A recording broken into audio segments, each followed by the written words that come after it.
matin, entraîne-nous dans notre destinée. Cher Saint-Esprit, nous te bénissons. Nous te bénissons. Au nom de Jésus. Amen. Est-ce que tu peux acclamer pour le Saint-Esprit? Est-ce que tu peux acclamer pour le Saint-Esprit? Alléluia. Tu ne le vois pas, mais tu peux quand même acclamer pour lui. Alléluia. Alléluia. Dis à ton voisin, waouh. Waouh. Si tu savais de qui on parlait, tu allais acclamer mieux que ça. Alors montre-lui comment tu acclames le Saint-Esprit. Oh la balabachandelimusha. Alléluia. Alléluia. Est-ce que tu peux crier fort? J'aime le Saint-Esprit. J'aime le Saint-Esprit. J'aime le Saint-Esprit. J'aime le Saint-Esprit. J'aime sa présence. J'aime sa présence. Au nom de Jésus. Au nom de Jésus. Amen. Amen. Veuillez prendre place, mais saluez votre voisin ou votre voisine de gauche et de droite. Souhaite-lui bienvenue. Bienvenue, Majesté. Je suis très honoré d'être assise à côté de toi. Alléluia. Nous bénissons le Seigneur pour tout ce qu'il fait en ce moment à l'église. Amen. Le dimanche dernier, nous avons eu un culte magnifique. Dis à quelqu'un, waouh! Tu as loupé! Alléluia. On ne reproduit pas l'onction d'un moment, sinon vraiment ce matin, j'avais envie de dire, mais cher Saint-Esprit, ramène encore le culte du dimanche dernier aujourd'hui. Amen. Je parle à quelqu'un ce matin, mais il n'a pas changé, il est capable de faire encore des grandes choses. Nous sommes dans la saison du travail. Dis à quelqu'un, la saison du travail. Hier, nous avons eu le con lévitique. Quelqu'un me dit, c'est quoi le con lévitique? Alors, c'est une journée où tous ceux qui servent à l'église et tous ceux qui désirent servir à l'église ont passé des bons moments. Amen. Nous avons travaillé sur les départements. Nous avons fait connaissance, on a témoigné, on a compris des choses, ce que le Seigneur faisait dans chacune de nos vies. Amen. Ce matin, nous allons comprendre que être témoin de Jésus, c'est tout ce qu'il y a de mieux sur la terre. Amen. Pose-toi la question, à quoi cela servirait-il? Si tu gagnes le monde, tu achètes tout ce que tu veux, la dernière Ferrari, les voitures, les maisons, les palais, tout ce qui peut briller et tout ce que ton cœur, ton âme cherche. Si tu gagnes toutes ces choses, mais à quoi cela te servirait-il? Si tu quittes le monde, tu seras seul. Amen. Dis à quelqu'un, tu seras seul. Même ta femme qui est avec toi ou ton mari ne t'accompagnera jamais ce jour-là. On a vu les femmes pleurer parce que le mari était décédé. Alors, quand on mettait des pelles de sable dans ce trou, et la femme pleurait, quelqu'un dit à la femme, tu veux pas rentrer? Elle dit non, je pleure seulement. Elle te laissera partir seule. Amen. Parce que les desseins d'un être humain sont entre les mains de l'Éternel. Nous sommes poussière, nous retournerons poussière, mais le Christ en nous nous a donné la vie éternelle, donc nous ne demeurerons pas poussière, nous aurons des corps glorifiés. Dis-moi Amen. Amen. Alléluia. Alors le dimanche dernier, nous avons prévu un message, mais le directeur de l'église n'en a pas voulu ainsi. Amen. C'était le dimanche de la Pentecôte. Nous avions voulu enseigner selon son ordre sur le Saint-Esprit, sur ce qui se passait dans la chambre haute. Mais ce message est tellement combien important. Vous savez, beaucoup d'enfants de Dieu ne réalisent pas. Ils courent après les églises, ils courent après les hommes de Dieu, mais ils ne réalisent pas quelle est la grâce qui transporte dans leur vie chaque jour. Quelle est la grâce de Dieu? Dieu nous a fait un don magnifique, un don excellent. C'est ce qu'on appelle le don du Saint-Esprit. Dis à quelqu'un le don du Saint-Esprit. Et donc le dimanche dernier, nous avons vu l'humanité célébrer une fête qu'on appelait la Pentecôte. Amen. Alors, ceux qui ne comprennent pas étaient à l'église. Et ceux qui comprennent aussi étaient à l'église. Mais la question est, tu peux comprendre ou ne pas comprendre une fête. Est-ce que tu comprends vraiment celui pour qui le monde est en train de célébrer cette fête? La personne du Saint-Esprit. Dis à quelqu'un le Saint-Esprit. Dis à quelqu'un le Saint-Esprit. Donc en général, la Pentecôte est résumée par la célébration de la venue du Saint-Esprit. Amen. Alors, le plus important pour les disciples, c'est qu'ils avaient en eux l'Esprit de Dieu que Jésus leur avait donné après sa résurrection. Amen.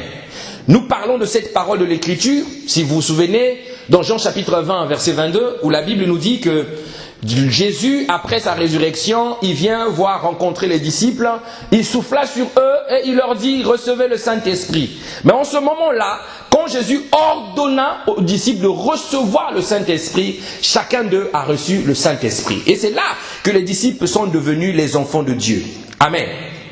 Mais ce qui leur faisait défaut, c'était la capacité de faire des choses comme Jésus. Alléluia. Ils avaient reçu le Saint-Esprit, mais en ce moment-là, ils n'étaient pas capables de faire des choses comme Jésus le faisait. Ils avaient le Saint-Esprit, mais il leur manquait les conditions pour que le Saint-Esprit opère en eux. Quelqu'un me dit Amen. Et ces deux conditions sont données, ces deux conditions leur ont été remplies, données le jour de la Pentecôte. Donc le jour où ils étaient tous rassemblés dans la chambre haute. Amen. Et quand ces deux conditions ont été remplies en eux, alors la puissance du Saint-Esprit, la puissance de Dieu est descendue sur eux. Alléluia. Alors nous allons comprendre ce matin. Le titre de mon message, c'est la puissance de Dieu en nous. Dis à quelqu'un, la puissance de Dieu en nous. La puissance de Dieu en nous. Alors ce matin, je ne parle pas de la puissance de Dieu. Je ne parle pas de la puissance diabolique, mais je parle de la puissance de Dieu. Je parle de la capacité que Dieu a donnée à chaque enfant de Dieu d'opérer des miracles en son nom. Je parle de la capacité que Dieu a donnée à chacun d'entre nous à opérer des bonnes œuvres. On dit à quelqu'un les bonnes œuvres. Alors beaucoup n'ont pas compris quel était réellement le rôle, l'importance du Saint-Esprit. Tout ne se résume pas dans le miraculé. Le Saint-Esprit peut être présent, mais vous ne voyez pas les miracles. Vous ne voyez pas les gens tomber, mais le Saint-Esprit est là. Amen. Lisons la Bible dans Actes chapitre 1, versets 4 à 9. Actes 1, verset 4 à 9. Actes 1, verset 4 à 9.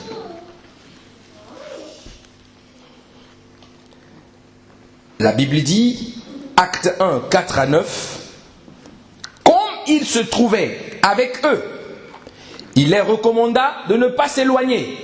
Dis à quelqu'un, ne t'éloigne pas.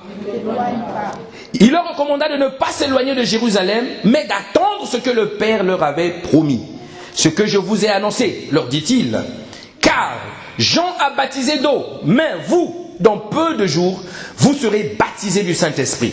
Alors, les apôtres réunis lui demandèrent, Seigneur, est-ce qu'en ce temps que tu rétabliras le royaume d'Israël? Il leur répondit, ce n'est pas à vous de connaître les temps ou les moments que le Père a fixés de sa propre autorité. Verset 8, main, dis à quelqu'un main. Vous recevrez une puissance, le Saint-Esprit survenant sur vous, et vous serez mes témoins à Jérusalem, dans toute la Judée, dans la Samarie et jusqu'aux extrémités de la terre. Après avoir dit cela, il fut élevé pendant qu'ils le regardaient, et une nuée les déroba à leurs yeux. Amen. Amen. Alors ici nous avons deux fois dans ce passage le mot main. Quand on dit main, on parle exactement de l'opposé. Alléluia. Il dit, car Jean a baptisé d'eau, mais vous, dans peu de jours, vous serez baptisés du Saint-Esprit. Mais vous, dans peu de jours, vous serez baptisés. Deuxièmement, verset 8, il dit, mais vous recevrez une puissance, le Saint-Esprit, survenant pour vous. En réalité, cette parole de l'Écriture peut être résumée comme suit. Le Seigneur parle, il dit, ne vous éloignez pas. Attendez la promesse que le Père va accomplir. Mais restez à Jérusalem. Amen. Ensuite, il leur dit, vous ne serez pas plongés dans l'eau, comme Jean le faisait. Mais vous serez plongés dans le Saint-Esprit. C'est ça ce qu'on appelle le baptême du Saint-Esprit. Être immergé, plongé dans le Saint-Esprit. Au verset 8, il dit, cela ne se fera pas pour le pardon de péché, parce que Jésus-Christ, en réalité, a déjà ôté le péché.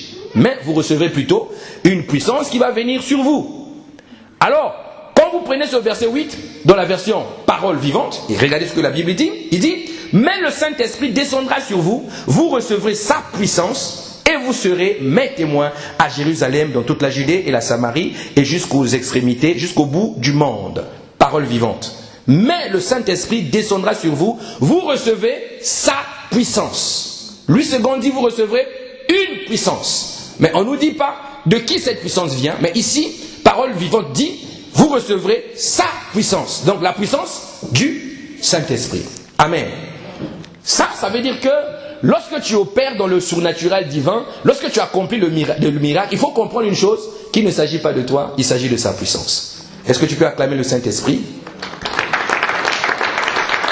Donc le but pour lequel le Saint-Esprit est arrivé en nous, le but pour lequel on nous donne cette puissance de Dieu, c'est pour que nous puissions devenir les témoins de Jésus-Christ. Dis à quelqu'un les témoins de Jésus-Christ. Les témoins de Jésus-Christ. Mais ce matin, j'aimerais que tu vives ta Pentecôte ce matin. Dis-moi Amen. Amen. J'aimerais que tu vives ta Pentecôte. Quelles sont les conditions? Quelles sont les conditions qui font que moi et toi, nous puissions vivre quotidiennement cette présence de Dieu en nous, cette puissance du Seigneur en nous? C'était un jour. La Bible dit, dans une ville, Jérusalem, c'était sur une montagne, ce qu'on appelle la montagne des Oliviers. Amen. C'était un lieu de prière qu'on appelle la chambre haute.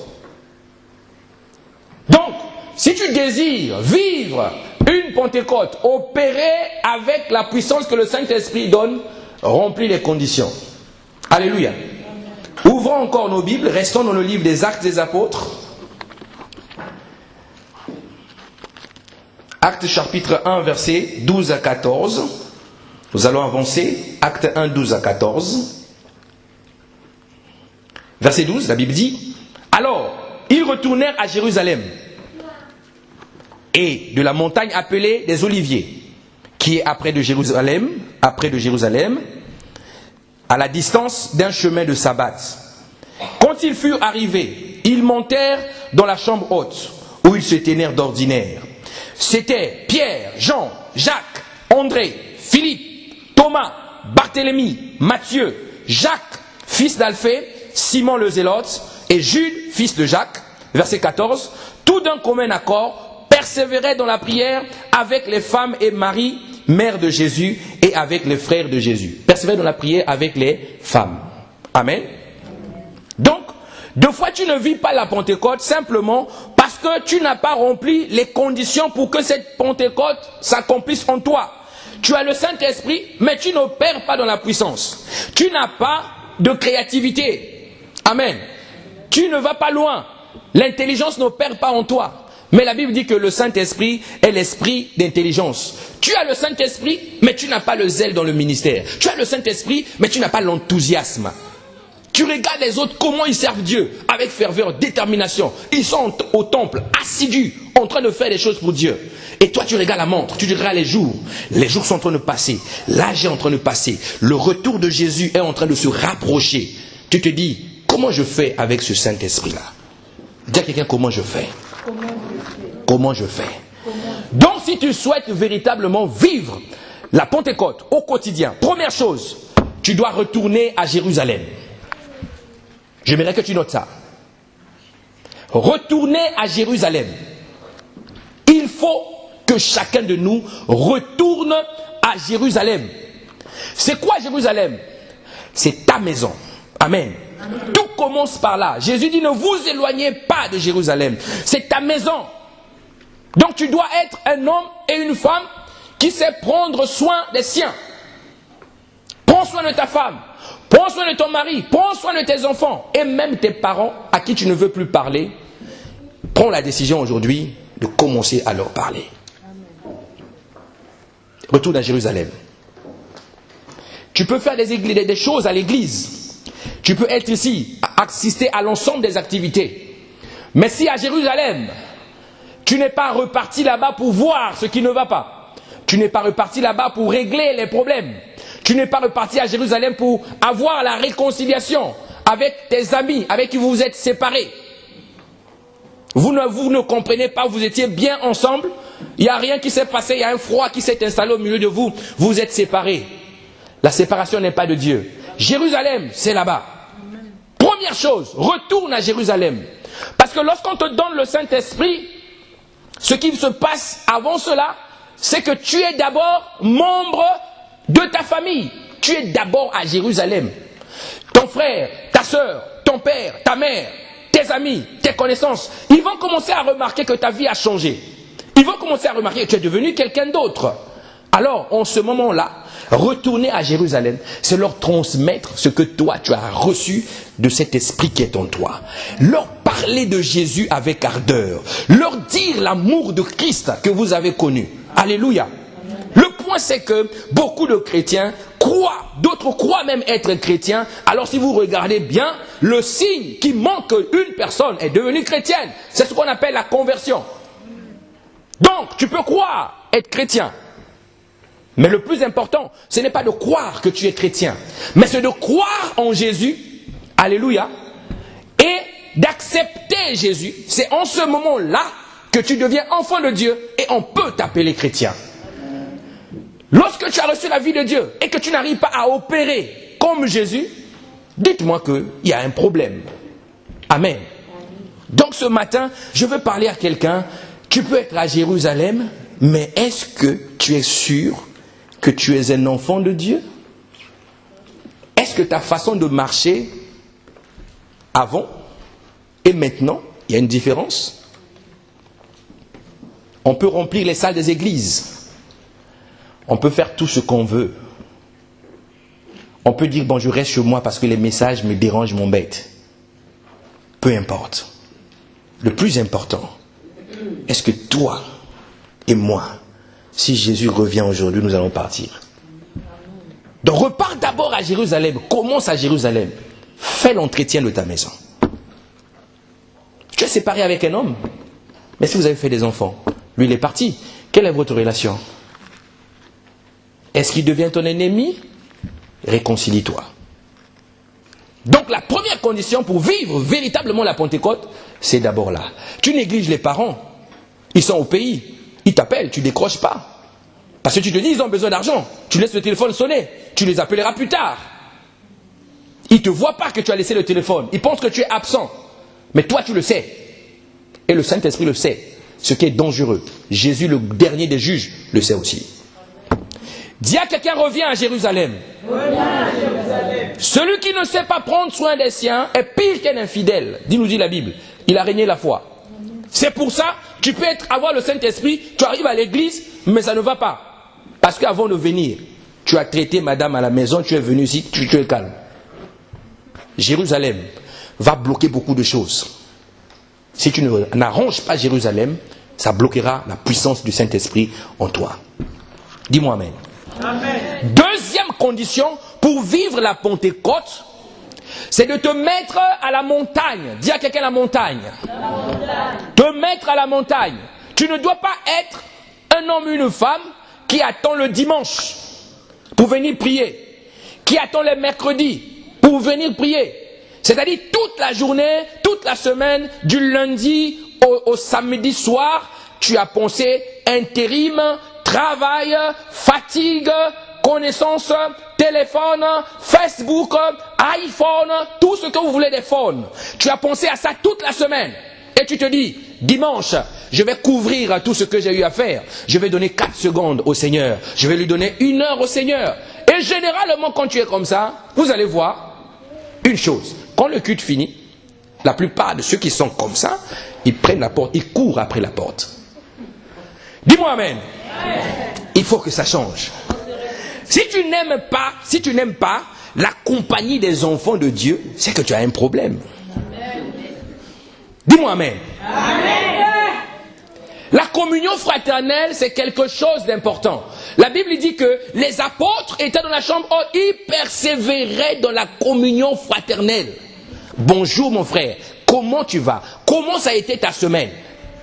Tu prends le temps de parler. Bonjour ma soeur. Waouh, qu'est-ce que tu as belle aujourd'hui. Le Seigneur te fasse du bien. Ça là, c'est une force. C'est ce qu'on appelle l'église de Dieu. Amen.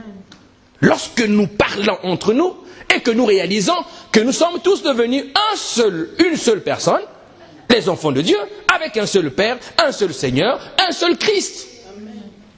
Donc, beaucoup de personnes qui ne sont pas amoureux ou amoureuses de la montagne, c'est généralement ceux-là qui ne s'affectionnent pas aux choses de Dieu. Ils prient pour soulager la conscience. Ils viennent à l'église pour soulager la conscience. Si on ne me voit pas, c'est pas bon. On a un événement qui arrive quand même. La Joufek quand même arrive. Hein. Il faut que je vienne. Tu ne viens pas ici pour la Joufek. Tu ne viens pas ici pour le pasteur. Si c'est ça ton cas, change ta perception. Dis-moi amen. Amen. Viens ici parce que tu aimes la montagne, tu aimes prier, tu aimes la compagnie des enfants de Dieu. Être à la montagne, c'est quoi? C'est être une personne qui cherche la face de Dieu. Être un homme ou une femme de prière. Véritable adorateur, véritable passionné de Dieu. Vous savez, ce n'est pas les mots. C'est lorsque tu viens dans sa présence, tu dis, Père, moi, celui que je veux, c'est toi. Apprends-moi à te connaître. Oui, le pasteur me parle souvent de toi, mais toi, tu es où? Tu cherches le cœur de Dieu. Montre-moi, pas mes projets. Parce que lorsque tu viens prier, tu commences la prière par dire à Dieu, bénis-moi, montre-moi les projets, donne-moi les directions, je vais aller où? Tu te trompes. Dis-lui, Père, moi c'est d'abord toi. Amen. Voilà pourquoi Jésus va enseigner comment prier aux disciples. Il leur dit, lorsque vous prierez, voici comment vous devez prier. Dites, notre Père qui est dans les cieux, que ton nom soit sanctifié. Voilà comment commence la prière.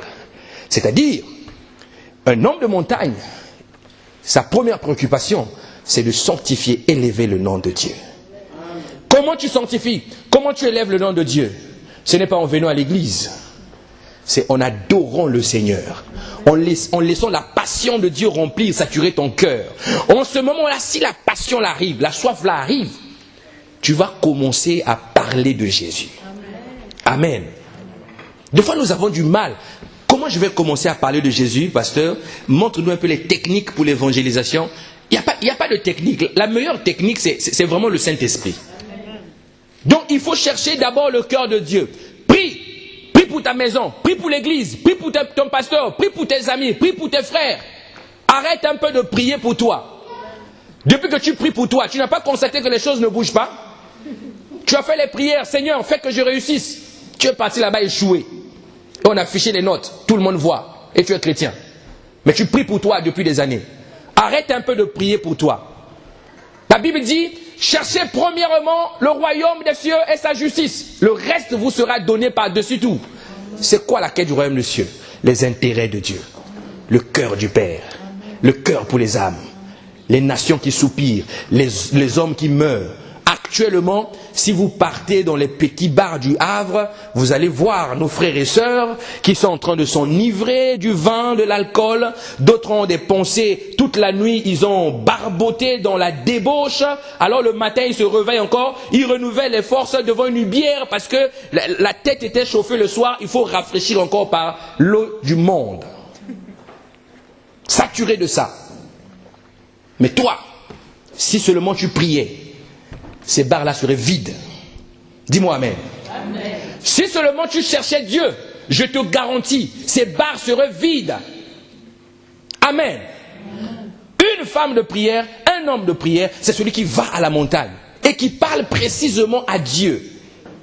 Élie, la Bible dit, un homme de la même nature que nous, il pria.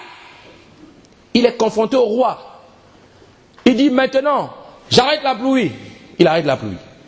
Maintenant, allez, le Dieu du feu, descend, consume les holocaustes. Le Dieu du feu descend. Il faut prier précisément. Les barres qui retiennent vos maris, les barres qui retiennent vos femmes, les barres qui détruisent vos familles, qu'est-ce que vous en faites?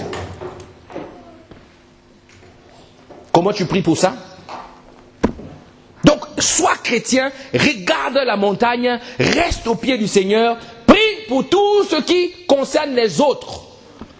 Et tu verras la main de Dieu. Vous allez remarquer, faites une expérience.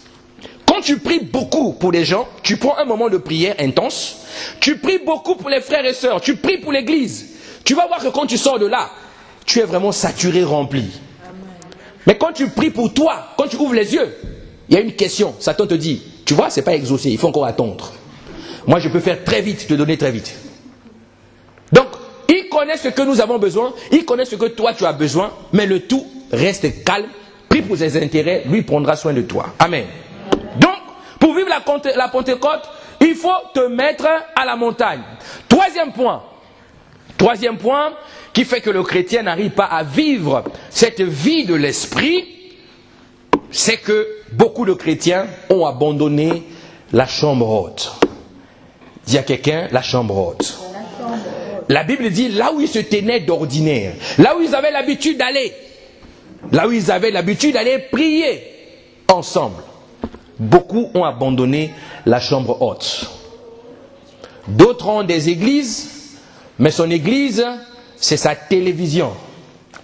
Dimanche, il choisit déjà le live qui va suivre. Mais ta télévision ne te donnera jamais la communion fraternelle. Amen. Dis-moi amen. Amen. D'autres disent non, moi je suis le culte à la maison.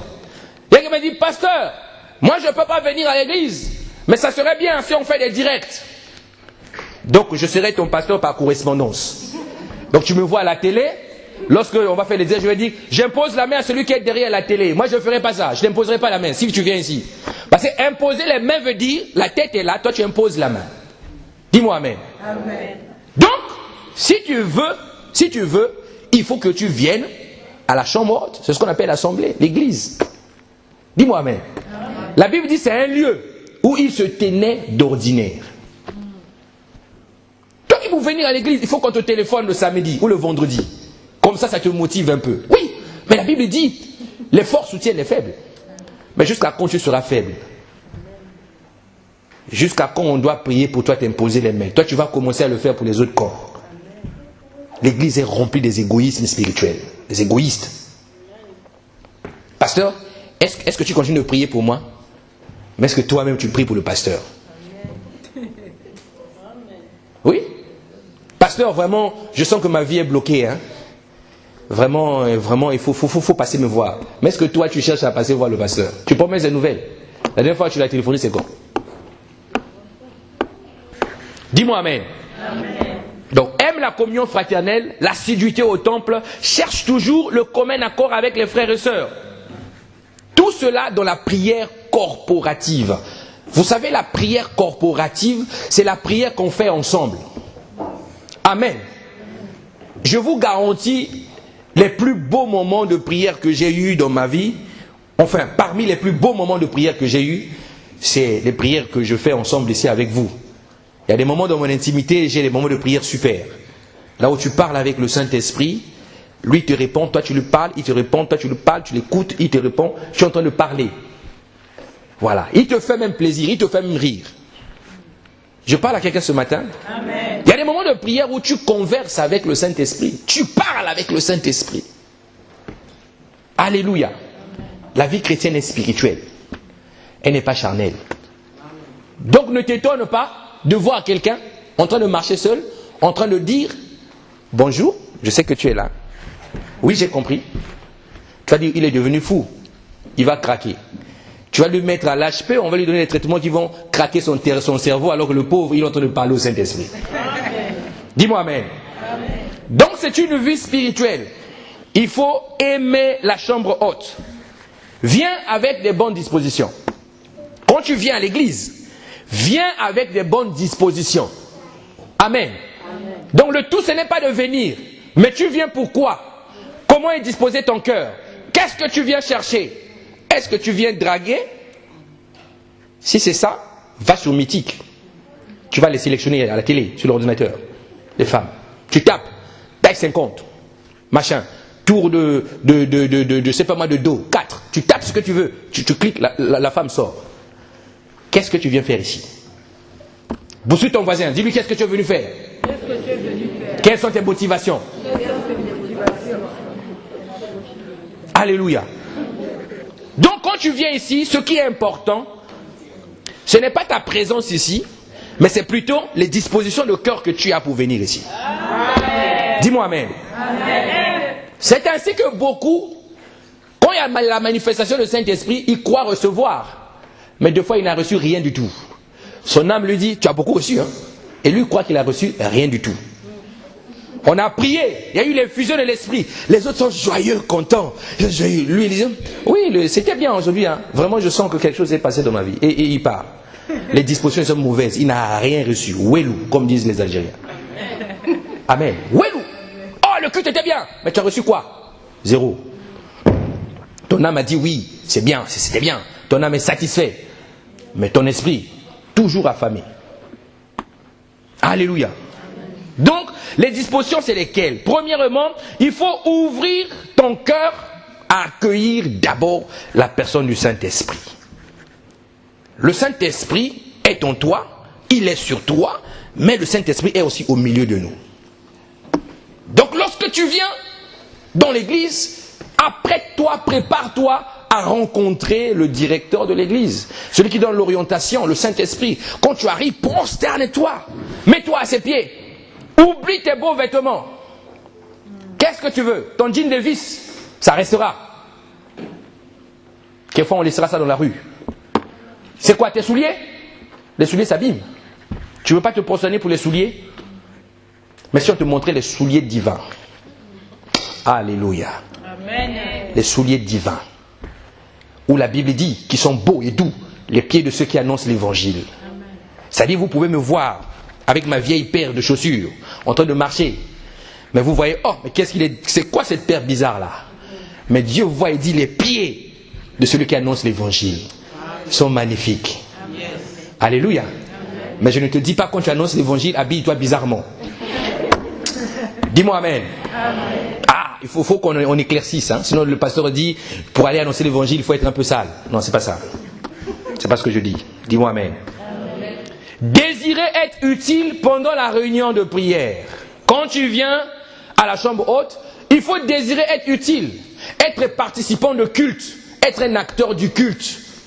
Ne viens pas pour faire le spectacle. Être utile ne veut pas dire être au protocole simplement, ou être à la modération, comme le frère Cédric ce matin. Être utile dans un culte, c'est préparer ton cœur de façon que tu sois acteur ou actrice de ce culte. Pendant que les chantres chantent, tu es là-bas derrière, tu sens qu'ils sont lourds, ou elles sont lourdes. Qu'est-ce que tu fais? Lève ta main, commence à prier. Dis, Seigneur, infuse l'esprit sur l'estrade, infuse le Saint-Esprit sur l'estrade. Mais tu ne viens pas pour dire, la sœur là aussi elle chante mal et nous fatigue. Tu es déconnecté. Dis-moi amen. Amen. Et c'est ce que nous faisons souvent. Ah, elle met du temps, elle n'a qu'à quitter. Hein. Vraiment, elle aussi le micro, elle n'aime pas lâcher. Les gens vraiment, ils aiment les postes. Ah, hier j'ai dit à ceux qui servent à l'église, j'ai dit, ceux qui parlent de cette manière, ceux qui pensent que l'église, on ne vient pas pour aimer les postes, ils se trompent. Dis-moi amen. Ça peut vous choquer. Mais quand tu es un enfant de Dieu, il faut aimer les postes. Amen. Amen. Dis amen bien. Amen. Moi j'aime les postes. Amen. Amen. C'est quoi le poste? Dis-moi qui va venir à l'église. Si tu es membre du corps de Christ, tu dois avoir toujours un rôle à jouer sur le corps. Amen. C'est un poste. Oui. Satan vous a menti. On vous dit tout le temps, ne venez pas pour les postes. Non, il faut venir pour le poste. Amen. La moisson est grande, il y a peu d'ouvriers. Viens à l'église pour le poste. Viens pour le poste. Et ne te gêne pas de le dire. Dis, pasteur, je veux un poste. Bah ouais, parce que tu es né pour servir Dieu. Amen. Jérémie attendait au poste. Amen. Toi, ton poste, c'est quoi? C'est la chaise. Si on enlève les chaises, comment tu fais? Il faut aimer les postes. Dis-moi amen. Amen. Demandez au Saint-Esprit sa direction pour être une source d'édification. Quand tu viens là. Donc, c'est-à-dire, tu viens, tu dis, Saint-Esprit, moi je viens au culte, mais je veux être une source d'édification. C'est quoi une source d'édification quand tu es dans l'assemblée comme ça? Vous savez, il y a des gens, tu pries à côté de lui, tu passes ton culte à côté de lui, mais tellement il est amoureux de Dieu, il est saturé de la présence de Dieu. Juste le fait qu'il dit, Seigneur, nous t'adorons. Cette parole-là tombe dans ton cœur. C'est comme une communication qu'il est en train de faire. Amen. Il ne prie pas en langue. Parce que nous croyons que le Saint-Esprit, son rôle, c'est seulement Shabababababa. Quand tu fais Shababababa, les gens disent, il a beaucoup d'esprit. Non. Tu peux parler, prier en intelligence. Paul dit, je prierai en langue, mais je prierai aussi en intelligence. Alléluia. Amen. Priez aussi par intelligence. Je vais vous dire quelque chose qui peut vous choquer. Le parler en langue, c'est utile. C'est bien. La Bible dit, notre esprit dit des mystères. Ça te connecte rapidement. Mais si vous constatez bien, ceux qui sont sincères avec eux, ceux qui passent tout leur temps à prier en langue là, vous avez l'impression que quand vous priez par intelligence, vous n'avez pas de mots, vous n'avez pas grand chose à dire. C'est pour ça qu'il faut cultiver ces deux dimensions-là. Amen. Donc je parlais de celui qui est une source d'édification. Il prie seulement à côté de toi, toi qui étais rempli lourd. Alors tu commences à sentir, je vais un peu commencer à prier un peu sincèrement. Il te dit, Père, ce matin je veux parler à ton cœur. Et il est à côté de toi. Mais toi tu ne parlais pas au cœur de Dieu. Tu parlais pour que les gens t'entendent. Tu as étudié tes mots la nuit, tu commences à parler le matin pour qu'ils t'entendent. Et lui il parle au cœur du Père. Et il te donne envie de parler au cœur du Père. Une source d'édification. Si dans l'église, il y a ce genre de frères, ce genre de sœurs, vous allez voir comment seront nos cultes. Ça ne sera pas un culte où quelqu'un au coin là-bas, en train de bailler. Prie pour que ton voisin, ta voisine, arrête de bailler pendant les cultes. Le problème, c'est toi. C'est pas elle. Parce que tu n'es pas, pendant le culte, une source d'édification. Dis-moi Amen. Amen. Alléluia. Aspirer à la présence de Dieu. Aspirer au rafraîchissement. Être conscient de la grâce que nous avons de rencontrer ses frères et sœurs lorsque nous venons dans la chambre haute. Si le Saint-Esprit te donne les dons spirituels, tu n'as personne pour imposer les mains. Comment tu sauras, comment tu vas savoir que le don est en train d'opérer? Tu ne vas pas aller dehors, dans les bus, commencer à imposer les mains aux gens. On va t'appeler la police. On va te dire tu es fou. Les dons spirituels sont donnés pour l'édification du corps. Et le corps de Christ, c'est les enfants de Christ. Quand tu es appelé à devenir pasteur, quand on t'établit, on ne t'établit pas en cachette. On t'établit devant le peuple. Parce que quand tu vas commencer à opérer dans la dimension pastorale, ça sera face à ce peuple-là. Tu seras le pasteur du corps de Christ. Dis-moi Amen. Amen. Donc il faut aimer la communion des frères. Même s'il t'énerve, même si le frère t'énerve, tu ne l'aimes pas, mais apprends à l'aimer, tu n'as pas le choix. Dieu n'est pas bête. Sinon ce que tu risques de constater au ciel, Dieu te donne un fauteuil à côté de lui. En face, face à face. Et il fait que quand tu marches comme ça, tu tournes comme ça, il est là. Tu vires, il est là.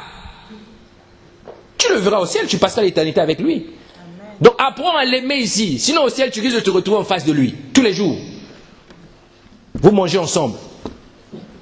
Si tu ne l'aimes pas ici, comment tu vas faire? Aimez les frères. Bénissez les frères. Élevez les frères. Alléluia. Ne les critiquez pas. Bénissez-les. Quatrième chose. Pour vivre sa Pentecôte. Quatrième chose. La Bible dit, il persévérait dans la prière. Nous avons dit, il faut aimer. Amen. La montagne, être un homme et une femme de prière. Mais ici, ils disent, il persévérait dans la prière. Il persévérait. Ça veut dire, ils restaient. Ils priaient. Ils étaient patients dans la prière. Lorsqu'ils priaient, ils ne voyaient pas tout de suite l'exaucement. Ils continuaient de prier. Amen. C'est ce que la Bible dit dans 1 Thessaloniciens 5,17. Priez sans cesse. Ils priaient, ils persévéraient. Mais toi et moi, quand nous prions et qu'on ne voit pas l'exaucement, est-ce qu'on continue de prier? Des fois on dit c'est possible que ma prière n'est pas efficace. Donc je cherche un peu un frère ou je téléphone au pasteur. Lui quand il prie, c'est sûr que l'exaucement va venir. Mais ce n'est pas le pasteur qui donne l'exaucement. Persévère. Lorsque tu vois que ça ne vient pas, prie, persévère, insiste. Prie en esprit. Prie aussi en intelligence. Persévère dans la prière. Ça te fera accéder dans une dimension de la Pentecôte. Dis à quelqu'un, remplis les conditions. Dis-lui bien, remplis les conditions. Alléluia. Alors, comment s'est passé cet accomplissement maintenant de la promesse? Donc quand ils ont rempli les conditions, c'est là que la promesse que Jésus vient les donner s'accomplit. Donc deux fois, il y a des choses dans notre vie où Dieu nous promet, nous ne voyons pas l'accomplissement. Le problème, ce n'est pas Dieu. Le problème, c'est qu'en ce moment-là, nous ne remplissons pas les conditions.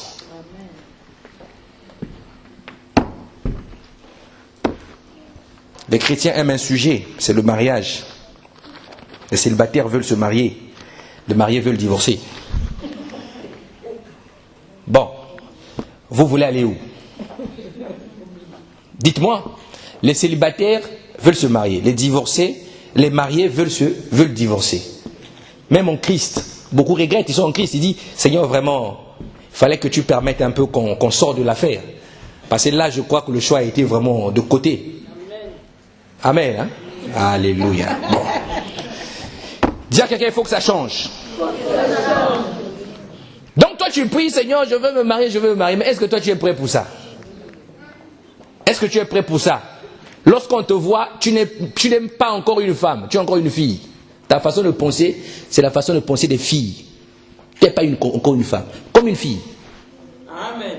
Papa, tu es où? Tu me manques beaucoup, papa? Dis-moi, qu'est-ce que je fais? Quelle filière je choisis, papa? Et puis tu dis, moi je veux le mariage. Tu veux quoi? Qu'est-ce que tu veux faire à l'enfant d'autrui? Tu veux l'emmener où? Donc il faut remplir les conditions. Remplir les conditions pour que la promesse de Dieu s'accomplisse. Dis-moi amen. Amen. Donc les apôtres avaient rempli la condition. Donc Acte chapitre 2, verset 1 à 4. Acte chapitre 2, verset 1 à 4. Regardez l'accomplissement. La Bible dit, le jour de la Pentecôte, ils étaient tous ensemble dans un même lieu. Tout à coup, dis à quelqu'un tout à coup. Tout à coup. Alors, il vint du ciel un bruit comme celui d'un vent impétueux. Et il remplit toute la maison où ils étaient assis. Des langues semblables à des langues de feu leur apparurent, séparées les unes des autres, et se posèrent sur chacun d'eux. Et ils furent tous remplis du Saint-Esprit et se mirent à parler en d'autres langues, selon que l'Esprit leur donnait de s'exprimer. Et se mirent à parler en d'autres langues. Ils furent tous remplis du Saint-Esprit. Des langues semblables à des langues de feu leur apparurent séparées les unes des autres et se posèrent sur chacun d'eux. Ensuite, ils furent tous remplis du Saint-Esprit. Ils avaient déjà le Saint-Esprit, mais ils n'étaient pas remplis du Saint-Esprit. Sinon, la Bible n'allait pas le dire encore.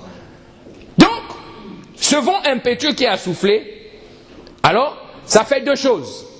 Ça les a remplis et ça s'est posé sur eux. Amen.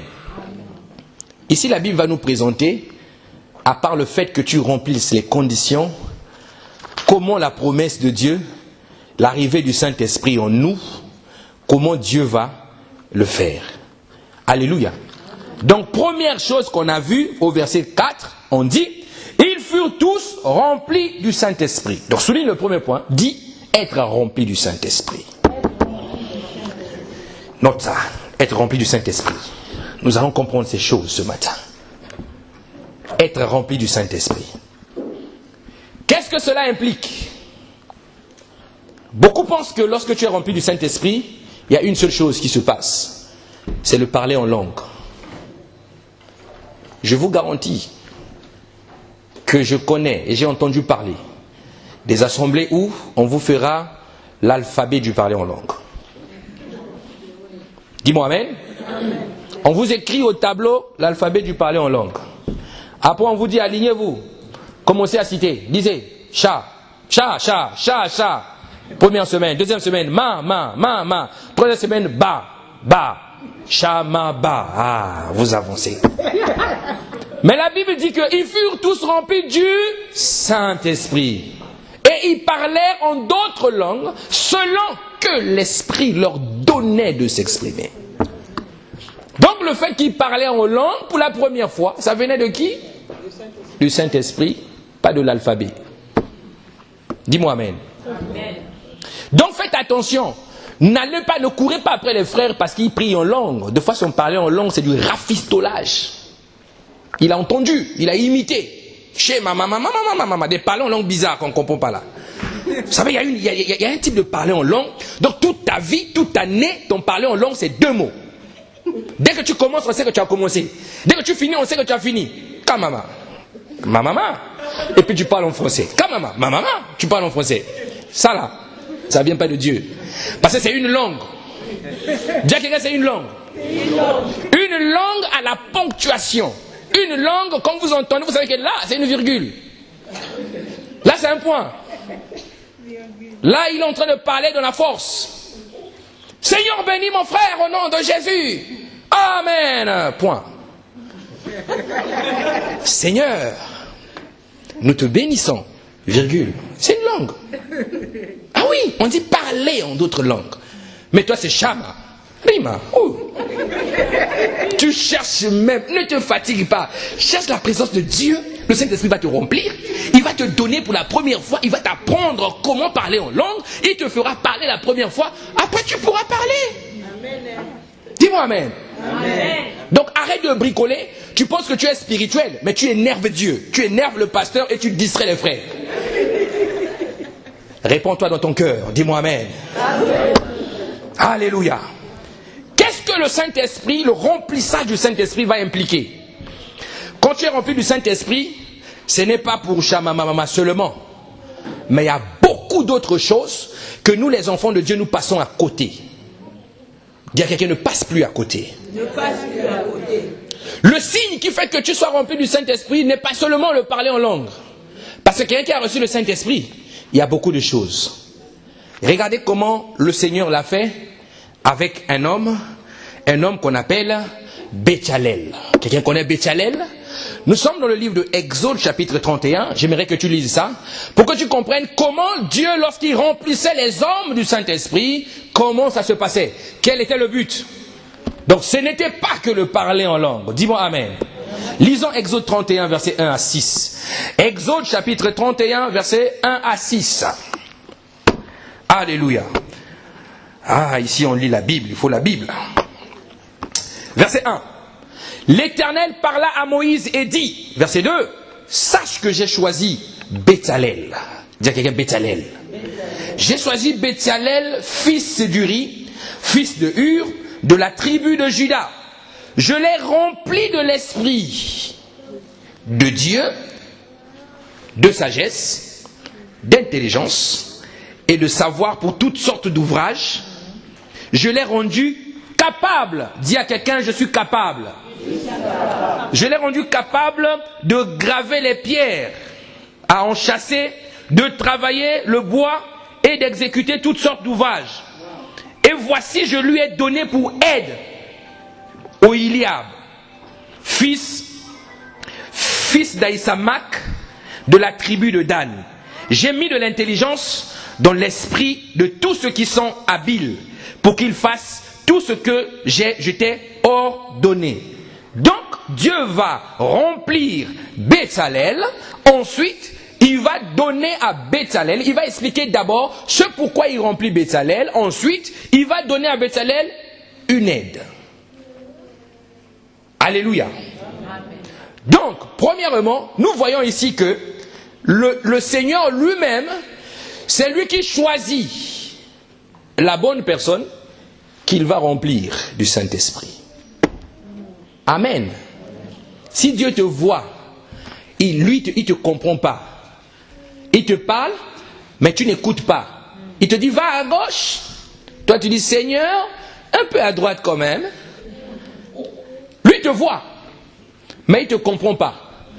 Alors, toi, tu dis, Seigneur, remplis-moi, remplis-moi. Tu prends un chant, remplis-moi, remplis-moi, Saint-Esprit de Dieu. Ton âme te fait fermer les yeux. Et tu crois que le Saint-Esprit est là. Tu sens un vent alors que c'est ton ventilateur. Dis à quelqu'un, sors de là. Sors de là. Sors de là. Sors de là. Donc le Saint-Esprit va d'abord, Dieu va te choisir et il va te remplir. Et lorsqu'il va te remplir, nous avons vu ici dans le verset, du verset 2 au verset 3, il dit, sachez que j'ai choisi Béthalel, fils d'Uri, fils de Hur, de la tribu de Juda. Verset 3, je l'ai rempli du Saint-Esprit, je l'ai choisi et je l'ai rempli du Saint-Esprit. Alléluia. Amen. Donc, Même dans la chambre haute, il n'y a pas un infiltré qui devait se trouver là. Dis à quelqu'un, il ne devait pas avoir un infiltré. Tous ceux qui étaient dans la chambre haute, c'était des gens qui étaient choisis. Amen. La Bible dit, Acte 1:15, en ce jour-là, Pierre se leva au milieu des frères. Le nombre de personnes réunies était d'environ 120. Donc, dans la chambre haute, il y avait 120 personnes, en tout, que le Seigneur avait choisi. Il y avait des hommes, il y avait des apôtres, mais le plus grand nombre de ceux qui étaient là, c'était les femmes. Dis à une femme, bonne fête des mères. Même si tu n'es pas marié, dis seulement à la sœur, bonne fête des mères. Et ceux qui ne sont pas mères, aspirent à devenir mères. Alléluia. Que Dieu vous bénisse. Est-ce qu'on peut acclamer pour les femmes? Donc, 120 personnes choisies par Dieu. Alléluia. Donc si tu es là ce matin, c'est parce que Dieu t'a choisi. Voilà pourquoi, les frères, ne pleurez jamais. Quand vous voyez qu'au culte il y a 4 personnes, ne vous attristez pas. C'est des gens choisis. Amen. Si Dieu ne t'a pas attiré ici, ce matin, tu ne devais pas être là. Amen. Donc quand une soeur n'arrive pas, ne pensez pas toujours que la soeur est hospitalisée ou elle est malade. Des fois ce jour-là, Dieu veut faire quelque chose, mais elle n'est pas disposée. Vous savez, il y a des personnes qui peuvent venir à l'église un matin, et lui, il alourdit le culte. C'est-à-dire, il transmet la lourdeur par rangée. Et c'est des gens qui s'asseyent généralement au milieu. Je dis à quelqu'un, non, n'offrez pas le milieu. Laissez pas les chaises du milieu vides. Il s'assoit au milieu, mais tellement il est déconnecté. Déconnecté de la prière, déconnecté de la prédication, déconnecté de tout. C'est les gens, tu vois, tu peux prier, les autres sont en train de prier, les yeux sont toujours ouverts, en train de regarder tout le monde. Mon frère, tu es venu faire quoi ici? Nous, on est venu chercher Dieu. Toi, tu cherches quoi? C'est des zooms, des gens qui font des focus tout le long du culte. Ils regardent les chaussures, ils regardent les vêtements, ils regardent ce qui est abîmé en toi, ils regardent même ton tissage. En passant, ils critiquent aussi, ils disent c'est moche. Ils continuent à regarder. Et des gens comme ça, si Dieu les laisse à la maison, pourquoi vous ne devez pas bénir Dieu? Amen. Amen. Mais quand le frère n'est pas là, appelle-le, prends quand même des nouvelles, ça fera quand même du bien. Donc, la première chose, c'est que le remplissage du Saint-Esprit, c'est être rempli du Saint-Esprit, c'est la volonté de Dieu, c'est le choix de Dieu. Deuxièmement, le remplissage du Saint-Esprit te rend sage et intelligent. Amen. Dis-moi amen. Amen. Donc quand tu es rempli du Saint-Esprit, vous allez remarquer que la personne devient sage et intelligent. Il ne parle pas toujours en langue. Mais sagesse et intelligence. Amen. Vous remarquerez une chose. Lorsque quelqu'un a donné sa vie à Jésus sincèrement, lorsque la personne est convertie, vous avez tous l'impression que la personne est devenue sage. Il n'est plus comme avant. Il ne parle plus beaucoup, sauf si vous parlez de son Jésus, là il va beaucoup parler. Mais il est sage. Vous faites du bruit, lui vous écoute. Après, quand lui prend la parole, tout le monde veut l'écouter. Non, écoutons-le quand même, nous on est fatigué de parler. Toi parle. Et quand il va parler, il va vous donner des conseils. Il va dire, mes frères, vous voyez, depuis là, on est là, depuis le matin, tu vois, est-ce qu'on ne pouvait pas prendre un temps de prière pour réfléchir sur des projets? Et toi, tu dis, oui, au fait, tu as raison. Hein. Tu as raison. Vous donnez raison. L'intelligence et la sagesse. Donc, comprends que quand Dieu te remplit du Saint-Esprit, tu es intelligent et tu es sage. Alléluia. Vous voyez la sagesse que Dieu avait donnée à Salomon? Une grande sagesse. La Bible dit que les rois qui étaient aux alentours appréciaient la sagesse de Salomon. Parce que la sagesse de Dieu, elle est supérieure à la sagesse humaine. Elle est supérieure. Donc, dans ta maison même, pendant que tu te réveilles là le matin, la sagesse de Dieu t'accompagne. Tu ne peux pas faire n'importe quel choix. Tu regardes, tu observes. Dieu te rend sage dans tes voies. Dans ta relation avec ta femme ou ton mari ou tes enfants, Dieu te donne même la sagesse. Quand tu veux parler à tes enfants, tu veux t'énerver, le Saint-Esprit te dit cool. Satan te dit attention, Il est dit, instruis l'enfant. Tu te dis, cool. Donc quand tu es saturé du Saint-Esprit, c'est pas seulement le parler en langue. L'intelligence, tu vas le remarquer. Mais si tu vois que à la fac, l'échoué c'est toi. Dans les projets, l'échoué c'est toi. Quand tu déposes les CV, c'est ton CV qui est jeté. Il n'y a rien de bon en toi. Pose-toi la question, tu as le Saint-Esprit peut-être? Oui, on comprend. Mais est-ce que tu es rempli du Saint-Esprit? Quand tu fais des projets, tu viens devant le banquier. Monsieur le banquier, regarde le projet. Le banquier te dit, mais est-ce que toi tu comprends même le projet que tu as écrit là? Amen. Il y a un problème, mes bien-aimés. On te dit l'esprit de sagesse, l'esprit d'intelligence et l'esprit de conseil. Donc même quand tu conseilles les gens, ils voient qu'il y a quelque chose qui est en toi. Tu as une sagesse particulière. Il y a des gens qui l'ont reçu comme ça. Le don de sagesse et d'intelligence. Ils sont membres de la famille, ils ne sont pas les aînés. Mais quand il y a un souci dans la famille, on veut l'écouter. Le papa va dire, non, il faut d'abord appeler ton petit frère. Moi, je suis son grand frère. Il te dit, non, c'est pas ce que je dis. Tu es le grand frère. M'appelle-le là-bas. Sagesse divine. Amen. Alléluia. Je prie au nom de Jésus que tu sois cette personne dans ta famille. Amen. Parce que tu es rempli du Saint-Esprit. Ah oui. Donc, lorsque ton mari qui est un païen t'insulte, tu es une femme idiote. Dis, chérie, tu te trompes. C'est parce que la Bible dit de moi. Je suis intelligente. Parce que remplie du Saint-Esprit. Amen. Ma chérie, tu manques de sagesse, toi. Comment tu prends les autres? Non, je ne manque pas de sagesse. Je peux faire une erreur, mais je suis sage. Amen. Dis-moi amen. Amen. Et tu proclames, et lui ne te comprend pas. C'est ça une femme spirituelle, c'est ça un homme spirituel. La Bible dit tu es comme un vent, le vent souffle. On entend le bruit, on ne sait pas d'où il vient ni d'où il va. Ma sœur, si ton mari te maîtrise, c'est que toi tu as un souci. Je ne dis pas deviens rebelle. Comprenez-moi bien. C'est-à-dire tu es comme un vent qui souffle. Alors, il ne comprend pas. Lui vient, il a commis une faute. Il attend que tu sois colérique. Il dit, ma femme là, que je connais là, aujourd'hui si je rentre à la maison, je lui dis ça. Elle va sauter sur le plafond. Et si lui revient, il te dit ça, toi tu sautes sur le plafond, c'est que lui te maîtrise, il te connaît. Mais or, lorsque tu es spirituel, tu lui dis ça. Lui vient, il te dit ça, la faute qu'il a commis. Il a commis une faute, tu lui dis ça. Si tu es spirituel, le Saint-Esprit va te dire, ma fille, tempérance. La femme sage bâtit. Et lui te dit ça, toi tu restes calme. Après lui-même, il en est quoi étonné, dit, tu ne dis rien. Non, chérie, je te pardonne. Il ne te comprend pas. Il dit, il y a quelque chose de bizarre qui se passe ici. Alléluia. C'est pour ça, même dans ta maison, il faut commencer à parler. Il y avait un serviteur de Dieu comme ça. J'ai lu ça, j'ai entendu parler de cette histoire. Alors, il avait sa femme. Sa femme n'arrivait pas à avoir les enfants. Alors, lui priait. La femme n'arrivait pas à avoir les enfants. Au fait, la femme faisait beaucoup de fausses couches. Elle tombe enceinte, quelques temps plus tard, bon, comme les frères de l'église aiment beaucoup critiquer, beaucoup ont commencé à critiquer, pasteur, des fois il est en train de bouffer les enfants lui-même. La pauvre femme, il bouffe les enfants, la pauvre femme. Le pasteur a constaté que ça devenait bizarre et gênant. Mais il savait que le Saint-Esprit en lui opérait avec un don qu'on appelle le don des offrandes. Comment il fonctionnait? Il te disait,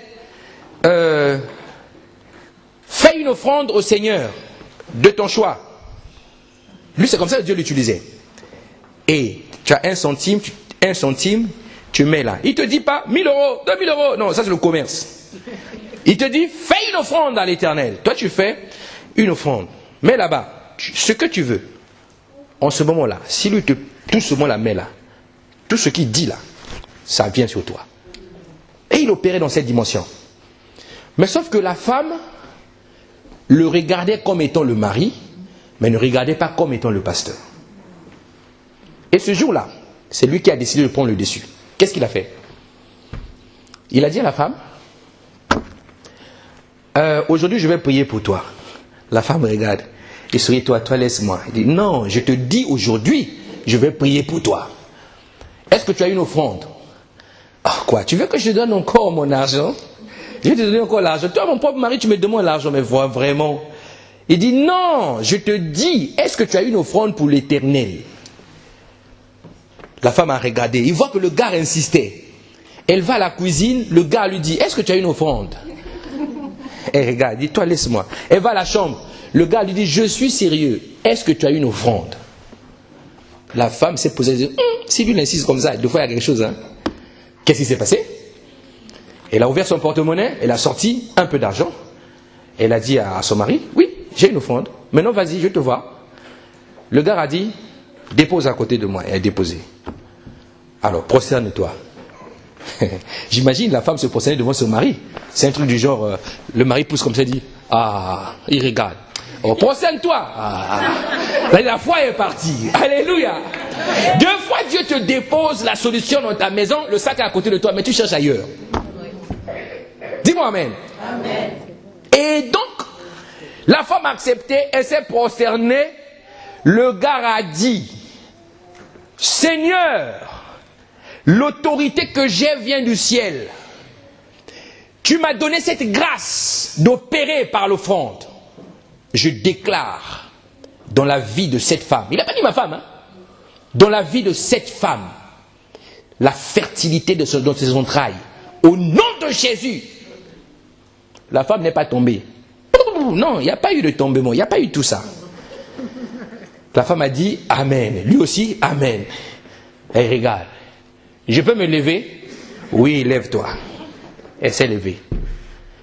9 mois et demi plus tard, bébé. Alléluia.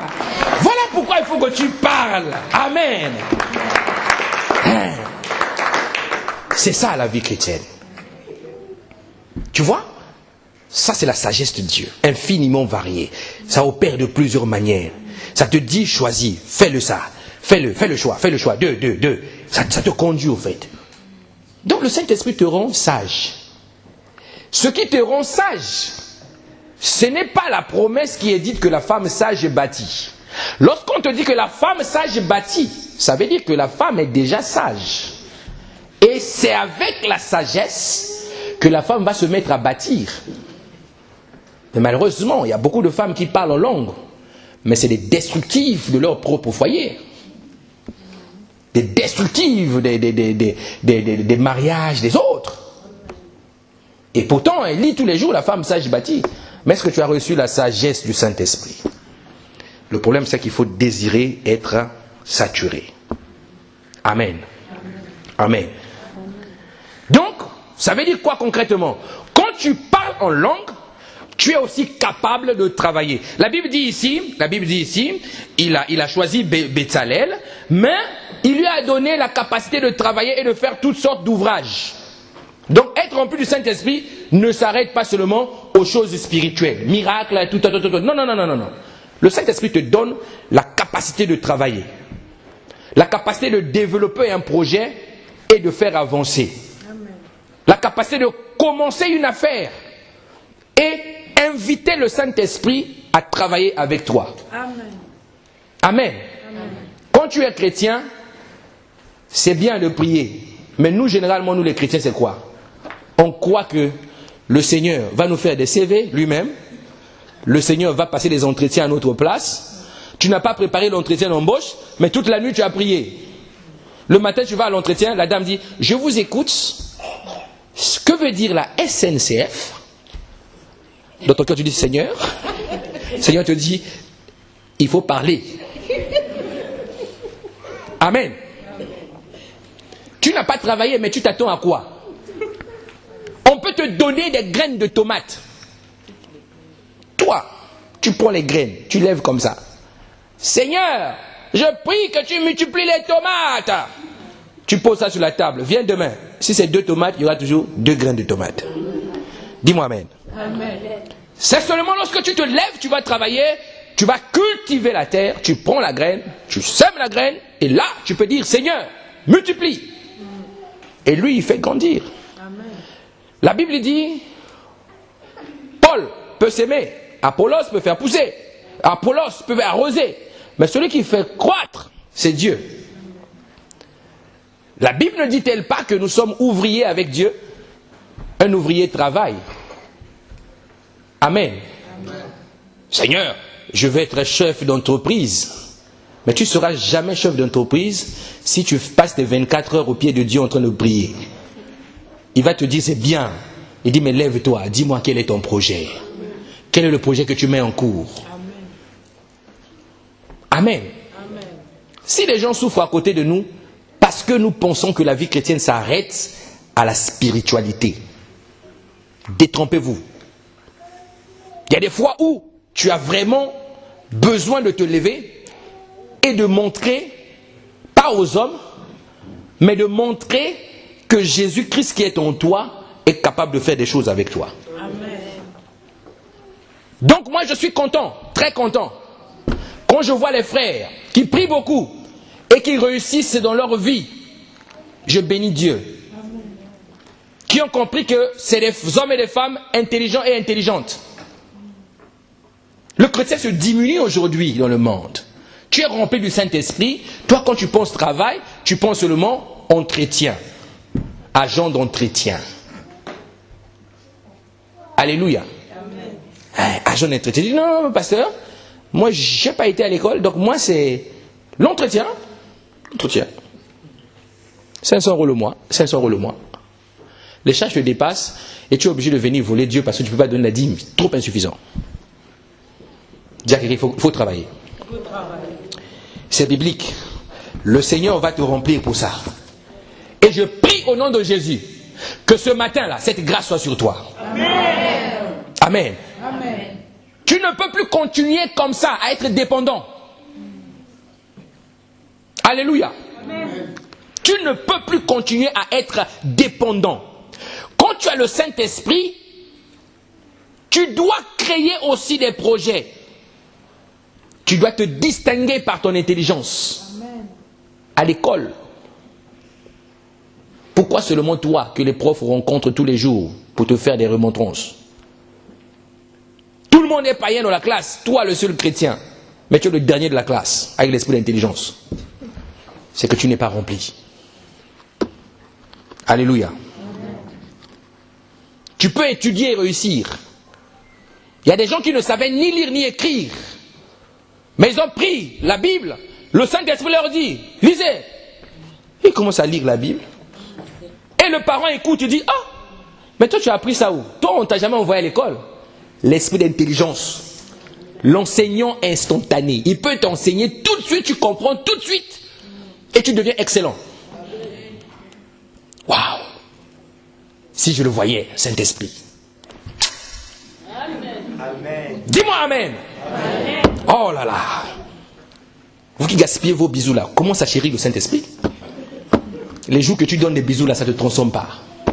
Vous fatiguez les femmes. Laisse bisous Saint-Esprit. Dis-moi Amen. Amen. Bienvenue à la MCA. C'est ainsi que quand tu es rempli de Saint-Esprit, tu deviens une réelle source de bénédiction. Amen. Une réelle source de bénédiction parce que le Saint-Esprit t'a rempli. Tu sais, la source de bénédiction, c'est qui? C'est où? C'est quoi? C'est une source qui est en toi, qui fait de toi une personne qui fait boire les autres. Amen. Donc tu es la source et les autres sont comme des fontaines branchées à toi. Amen. Dis-moi, si toi-même, tu as 200 € chaque fin du mois, ou pour les avoir, tu es obligé de remplir des dossiers, quelquefois les feuilles que tu n'as pas. Pour 200, dossiers, les paperasses, c'est comme ça. Et moi je viens, je te demande 50 €. Je suis vraiment en difficulté, je suis ton frère. Sœur, frère, je suis ton frère, j'ai besoin de 50 €. Toi tu as 200. Tu as 800 € de facture. Et tu viens à l'église, le pasteur dit, donnez vos dîmes et vos offrandes. Comment tu vas faire? Tu vas réfléchir, hein? L'insuffisance. Ça là, un chrétien peut manquer. Faites attention. Quand tu vois que tu perdures dans le manque, il y a un problème. Paul était oint. Jésus était oint. Luc était oint. Pierre était oint. Jésus avait un métier. Paul avait un métier. Fabricant des tentes. Pierre avait un métier. pécheur. Et toi, quel est ton métier? Chrétien? Dis-moi amen. Paul a fait le ministère, mais à un moment donné, la Bible dit que le manque a commencé. Qu'est-ce qu'il a fait? Il est reparti travailler. Toi, tu fais le ministère. Si le manque commence, quel est le métier que tu vas faire? C'est pour ça que beaucoup ont développé le métier, c'est de culpabiliser les frères et sœurs. Ils voient les frères, même pas bonjour. Toi, tu voles Dieu, hein, tu ne donnes pas ta dîme. Hein, toi, les offrandes, on ne te voit même pas devant le panier. Hein. C'est son métier. Mais si tu te dis que je fais le ministère et que tu vois que l'œuvre a besoin d'argent, tu as un métier. Commence à travailler, fais l'équilibre. Et bénis la maison de Dieu. Donc le fait d'être rempli du Saint-Esprit va faire de toi une réelle source de bénédiction. Dans ta famille, dans ta maison, partout où tu vas, tu deviens une source de bénédiction et de grâce. Alléluia. Ah, que le Seigneur nous aide. Amen. Donc tous ces hommes avaient des métiers. Luc était qui? Vous savez Luc était qui? Médecin. Pierre? Pécheur. Jésus? Charpentier. David? Berger. On acclame le Seigneur pour vos vies. Mais ils étaient remplis du Saint-Esprit. Mais vous, c'est quoi votre métier? Toi, tu fais quoi dans la vie? Alors, parce qu'on est à l'église, on ne demande pas ça, c'est les vies privées. Il n'y en a pas. Parce que s'il y en avait, c'était bien. Tu allais parler au pasteur. Tu fais quoi dans la vie? D'autres, ils cachent. Non, pasteur, je suis là. Non, je sais que tu es là. Je te demande, tu fais quoi? Le métier est tellement par terre, sous les souterrains, que tu ne veux même pas en parler. Donc ton propre travail te gêne même. C'est que ce n'est pas fait pour toi. Dis-moi amen. Lorsque Dieu te remplit du Saint-Esprit, autre point, il va te donner ce qu'on appelle une aide. Alléluia. En voici, je lui ai donné pour aide Oliab, fils d'Aïsamak de la tribu de Dan.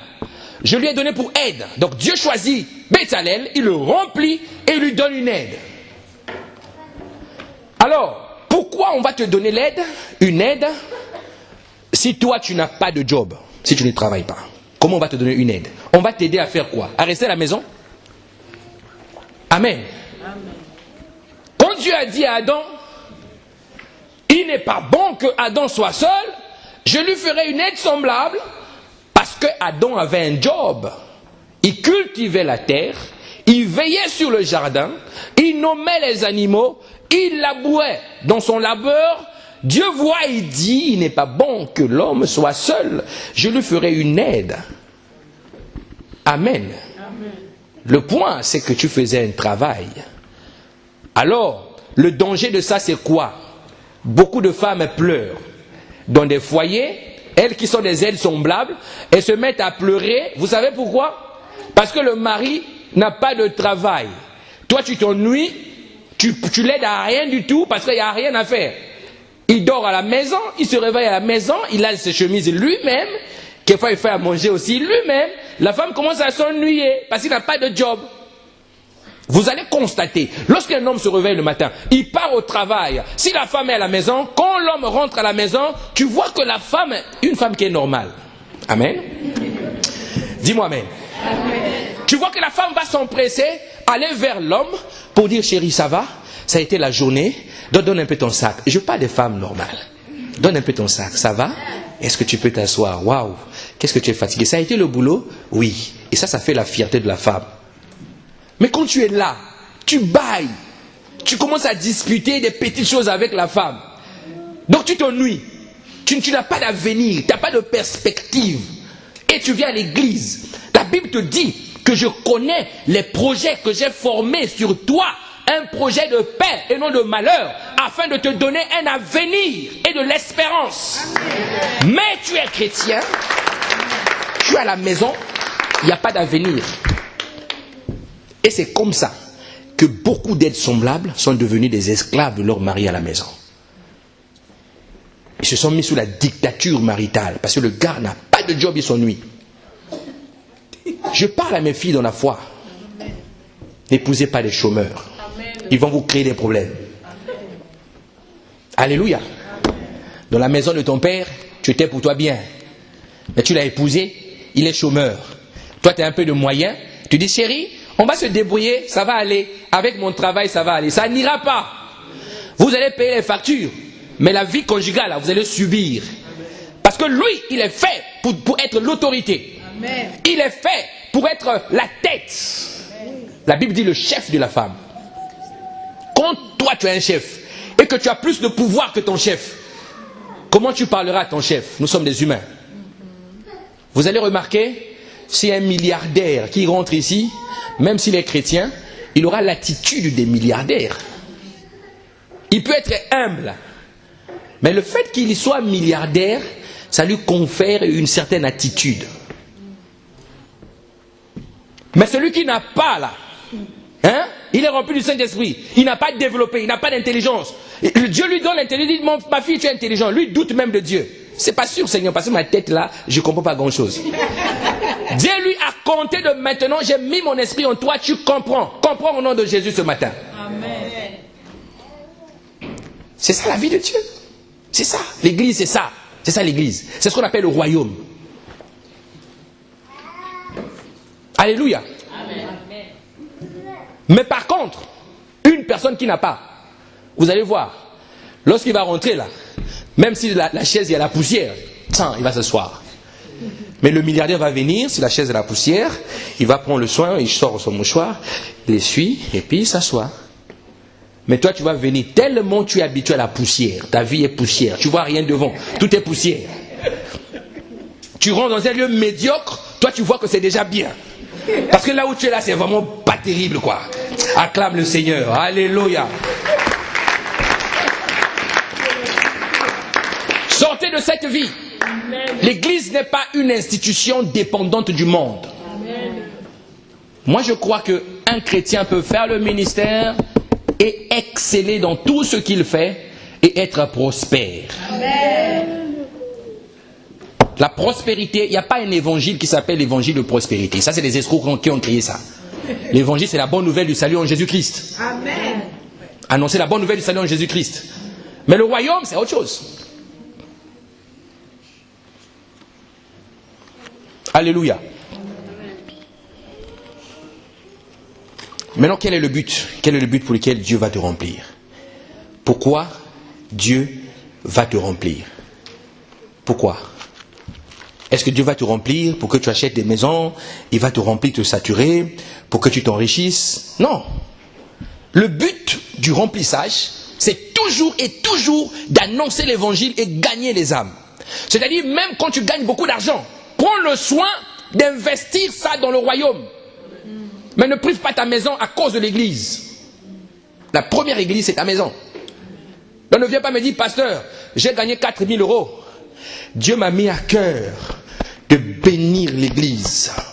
Je mets mes 4 000 € dans le panier. Moi, je te dis, ma soeur, t'es stupide. Et tes factures, comment tu fais? Comprenez l'église. Alléluia. Amen. Il faut être des hommes et des femmes équilibrés, des chrétiens équilibrés. Amen. Dieu n'a pas dit la dîme c'est la totalité du salaire. Il n'a pas dit ça. Hein? Dieu même intelligent, il te dit non, que 10%. Toi tu dis non Seigneur, je te donne tout. Tant, je te mets à l'épreuve. Parce qu'on vous a enseigné, plus tu donnes, plus tu l'élargis, plus tu donnes, plus tu l'élargis. Mais s'il ne prend pas plaisir à ta vie, il ne va jamais élargir. C'est ainsi que beaucoup de païens, lorsqu'on leur fait des offrandes, des appels de fonds, donne 2 000 €, Dieu te bénira à la mesure des 2 000 €. Tu te lèves, tu vas, tu prends 2 000 €, tu mets là, tu rentres à la maison, bagarre avec le mari. Qu'est-ce que tu as fait là-bas? Le compte joint, coup de poing. Et la bénédiction ne vient pas. Dis-moi, est-ce que c'est Dieu qui demande de faire ça? Je ne pense pas. Ce n'est pas un destructeur de famille. Dis-moi amen. Amen. Alléluia. Alléluia. Maintenant, le Saint-Esprit ne va pas seulement les remplir, il va aussi descendre sur eux. Vous recevez une puissance de Saint-Esprit survenant sur vous. Et vous serez mes témoins. Et vous serez mes témoins. Donc, le but de cette dimension du revêtement, c'est pour témoigner de Christ. C'est pas pour faire tomber des gens. C'est pas ça le but du revêtement. Quand Dieu te donne l'onction, c'est pas pour faire tomber des gens. Toi, tu peux pas venir, tu vois l'église, alors les frères sont debout en train de prier, toi tu viens là. Oh Saint-Esprit, montre-moi que j'ai beaucoup d'onction. Montre-leur que tu es mon Dieu. Tu fais le pied comme ça. Vous, toute cette partie tombe. Boum. Après il se relève. Tu viens.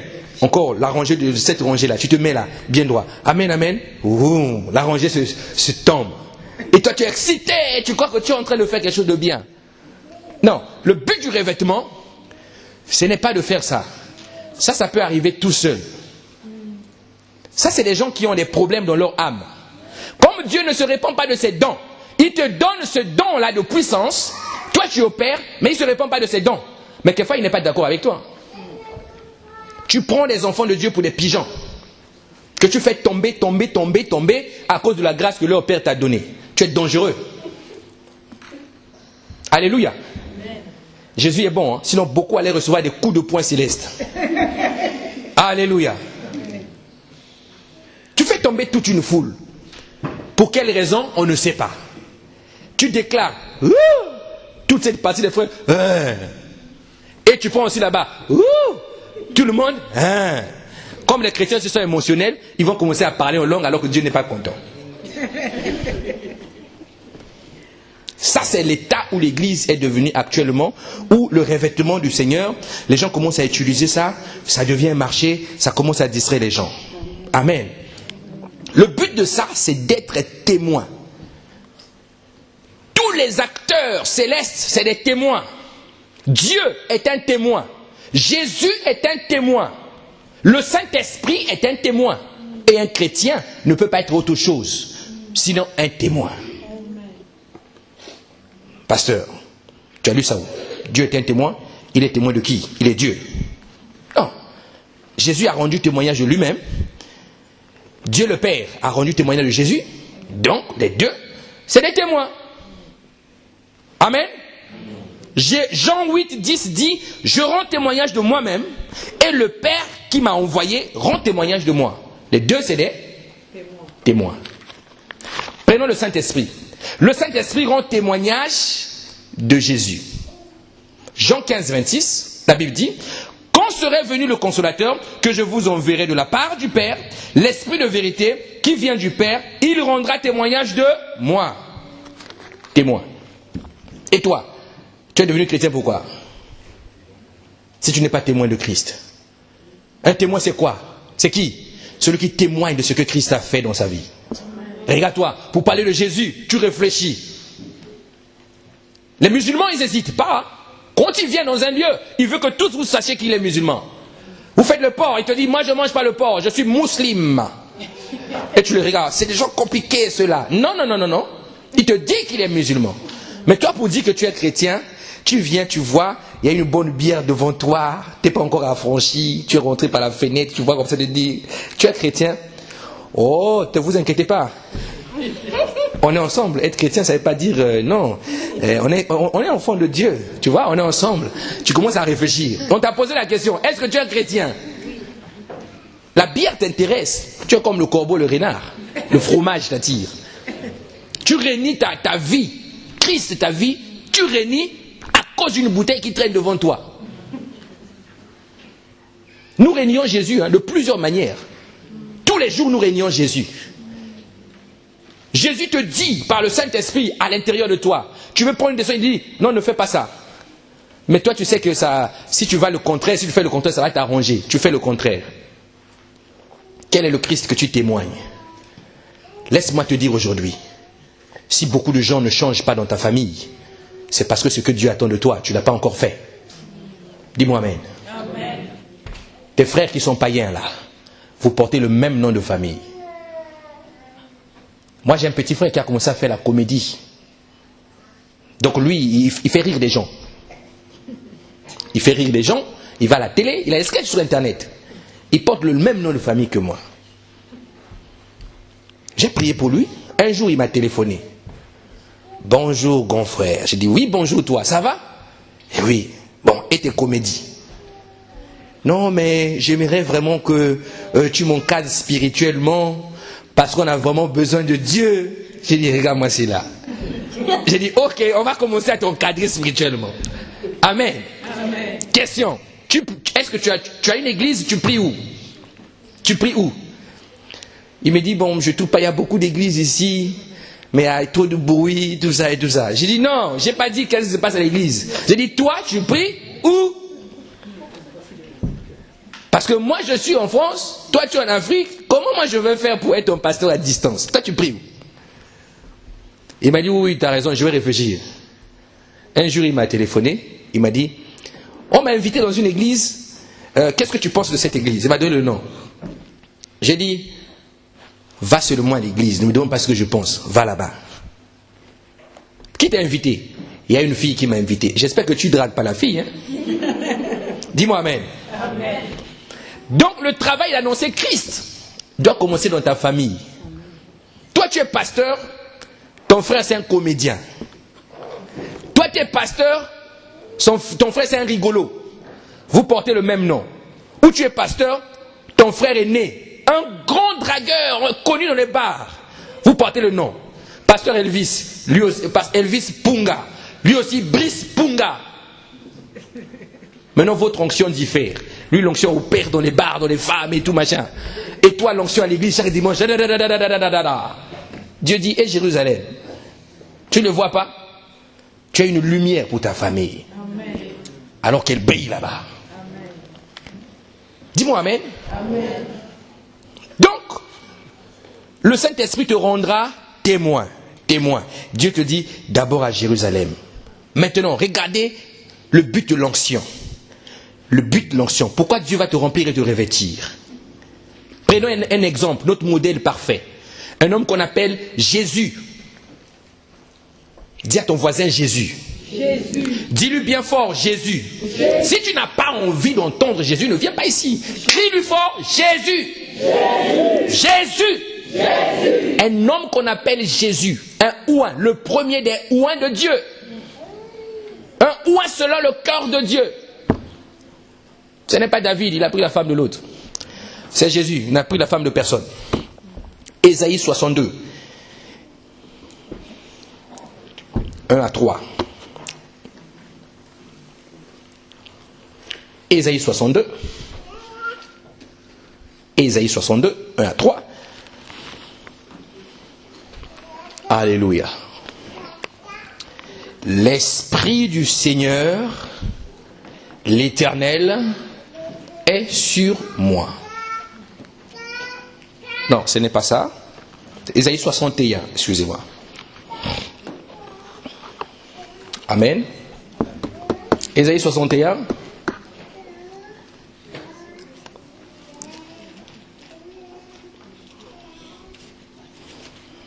Bon, je vous donnerai la référence. Amen.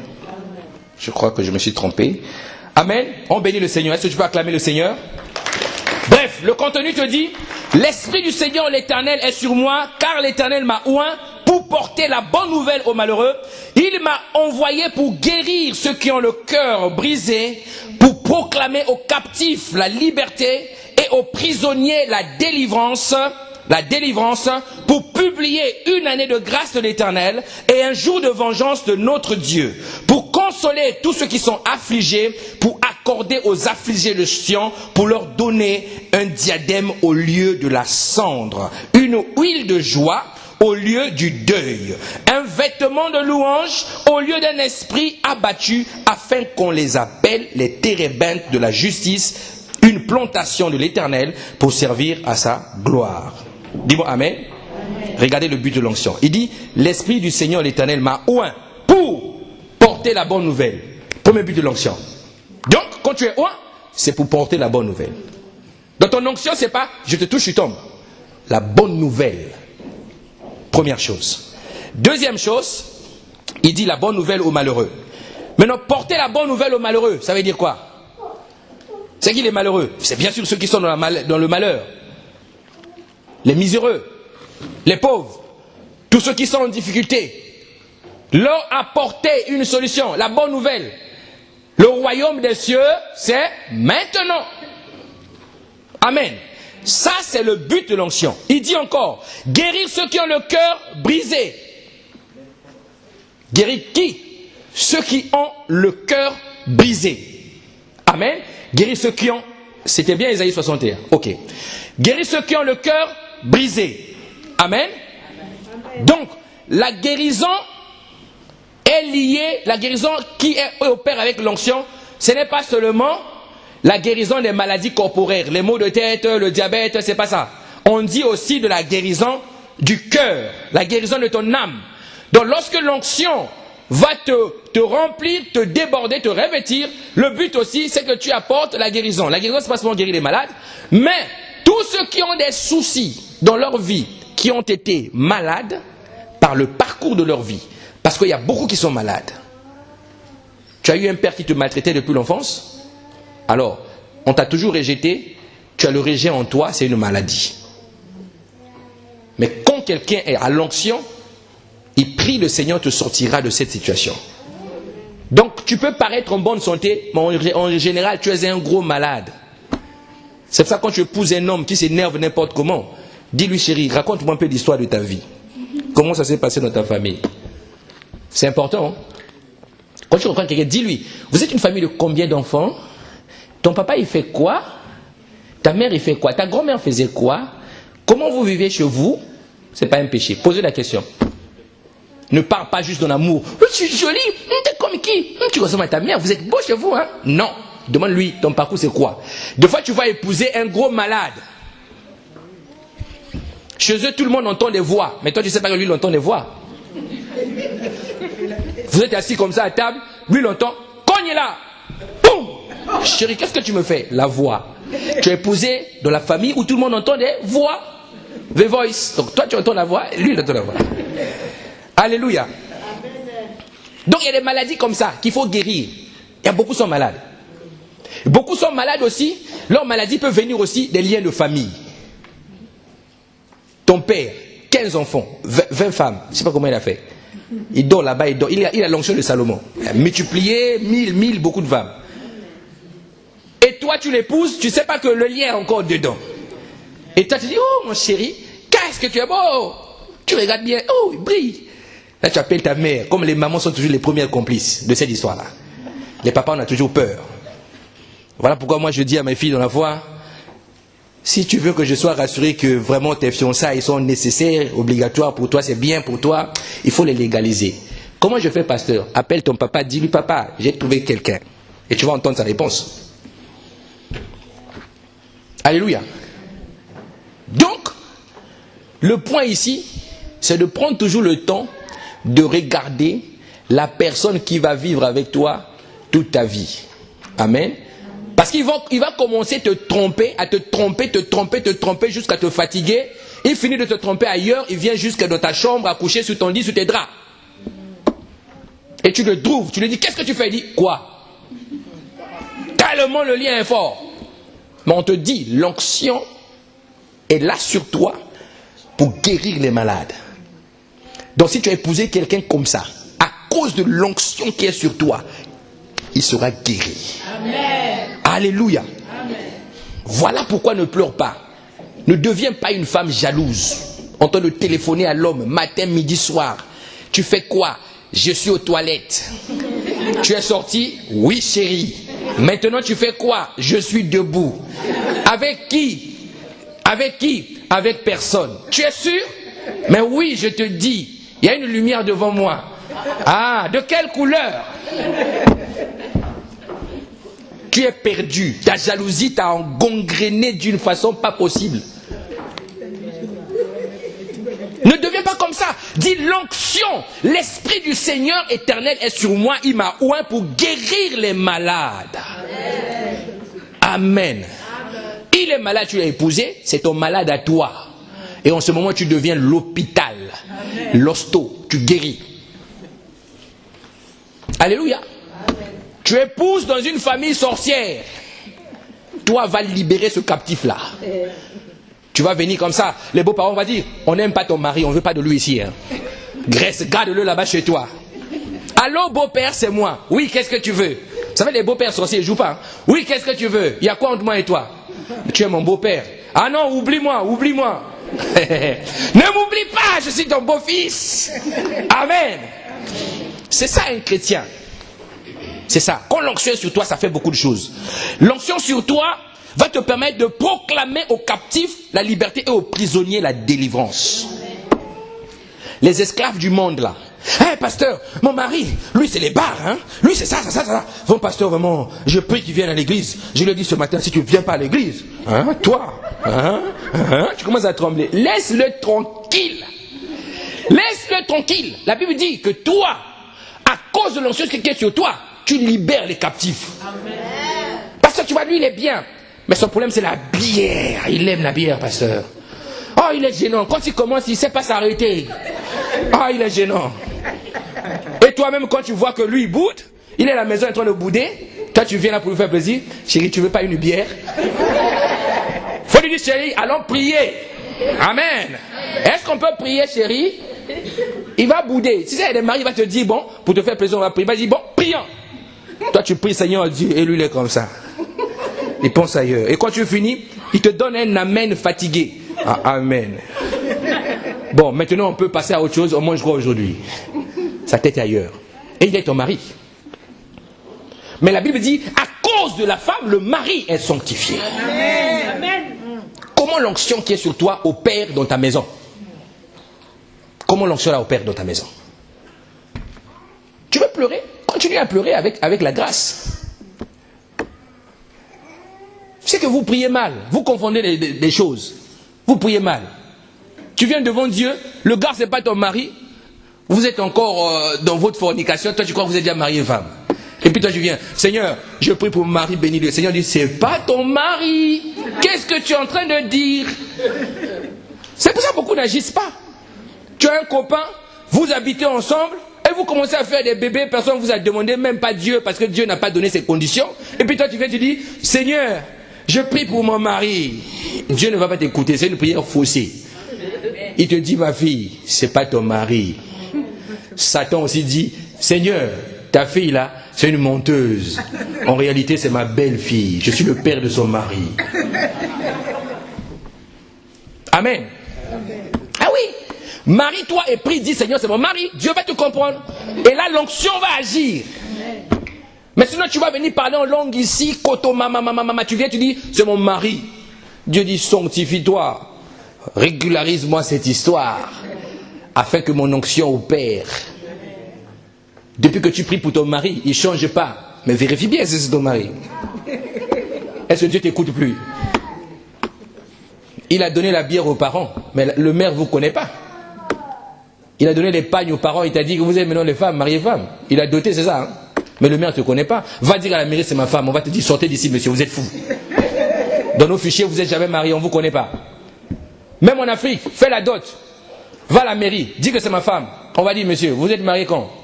Tu donnes la date, la dot, on va te taper, on va te dire, non monsieur, vous n'êtes pas marié. C'est pas votre femme. Vous avez fait la dot, c'est très bien, mais vous n'êtes pas marié, femme. Dis-moi amen. C'est ça la réalité. Donc l'onction va aller libérer ton mari, si c'est vraiment ton mari. Alléluia. Donc ceux qui sont prisonniers de Satan, qui sont enchaînés, alors toi tu as la capacité d'aller les libérer.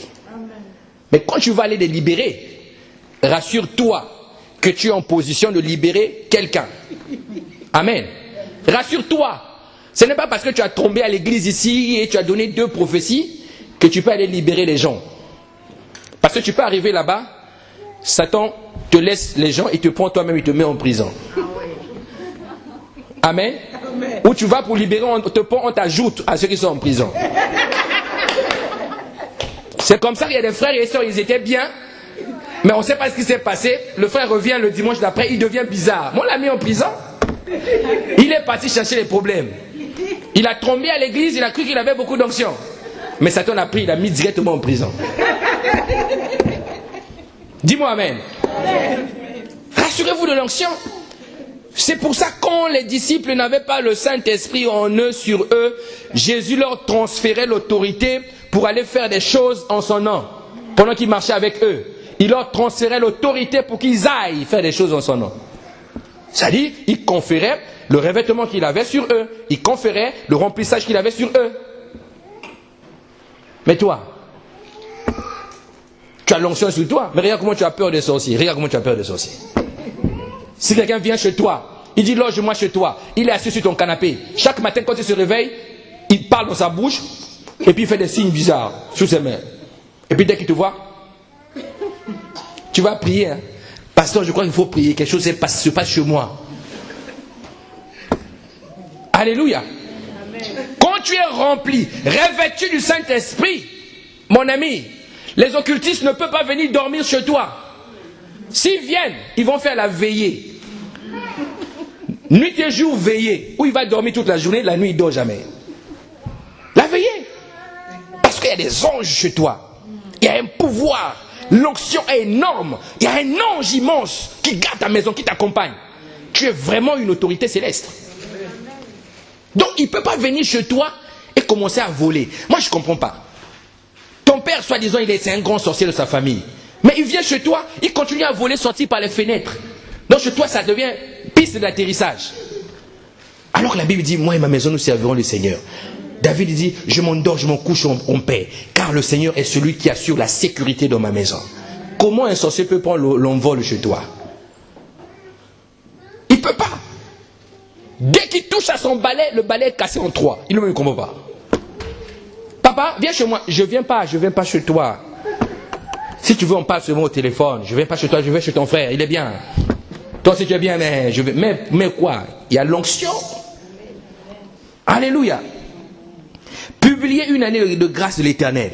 Publier une année de grâce de l'Éternel. Alléluia.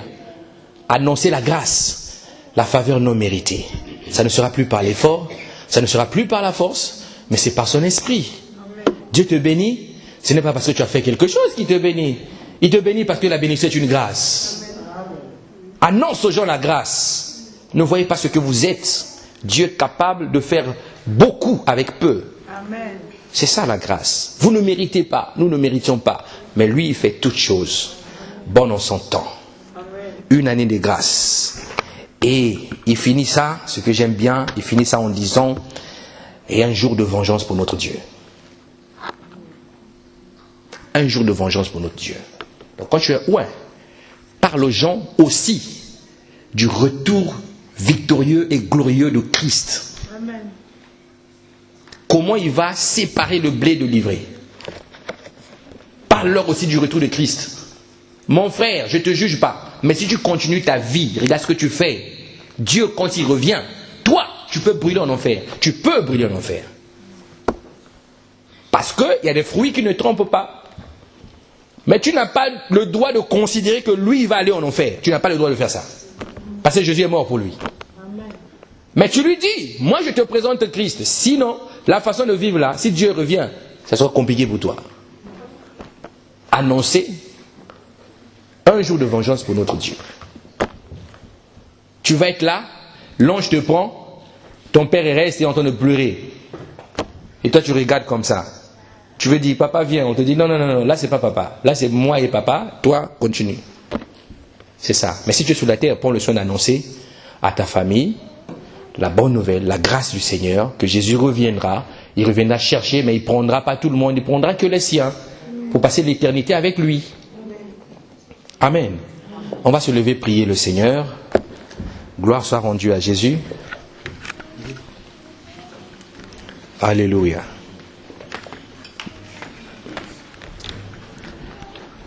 Tu vas chanter ce chant avec ton cœur ce matin. Gloire